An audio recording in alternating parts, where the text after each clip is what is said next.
ऐसी सिचुएशन में एंग्जाइटी से और टेंशन फ्री होने के लिए कोई आप क्या कोई एक्सरसाइज तजवीज़ करेंगे, कोई जिम जाना चाहिए, कोई हेल्दी लाइफस्टाइल या स्क्रीन टाइम कम करे, कुछ ज़रा रहनुमाई फरमाए ना कि इस सारी सिचुएशन में जो आपने एक स्ट्रेस वाली बताई है, क्या क्या करें फिर नौजवान?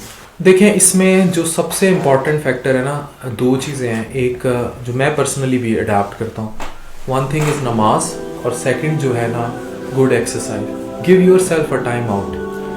जैसे मोबाइल हैंग हो जाता है ना, उसे रीस्टार्ट की ज़रूरत होती है, इसी तरह पूरे दिन में एक ऐसा टाइम हर इंसान के दिन में ज़रूर आता है जब वो हैंग हो जाता है। तो नमाज से फिजिकली और मेडिकली आप महसूस करते हैं चीज़ें? 100%। आप बाज़ुकात उस खुशो खुजू से नमाज ना पढ़ें, लेकिन जब आप सजदा थोड़ी देर करते हैं and you retain your head on ground for some time, it gives you a contact where you have to go somewhere some round other जाना है। और आप खुद फील करें, जो लोग भी ये पॉडकास्ट देख रहे हैं, कि जब ये हालत सजदा में होते हैं ना, दे फील रिलैक्स। जब भी इंसान सजदे की पोजीशन में जाता है ना, उसको उसके एंडोर्फिन्स रिलीज होते हैं और वो रिलैक्स होता है।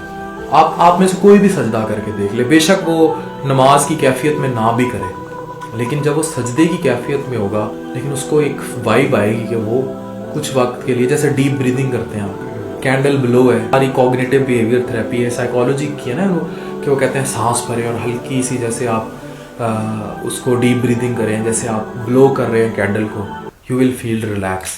इसी तरह आप थोड़ी देर सजदे में पड़े ना, यू विल फील रिलैक्स।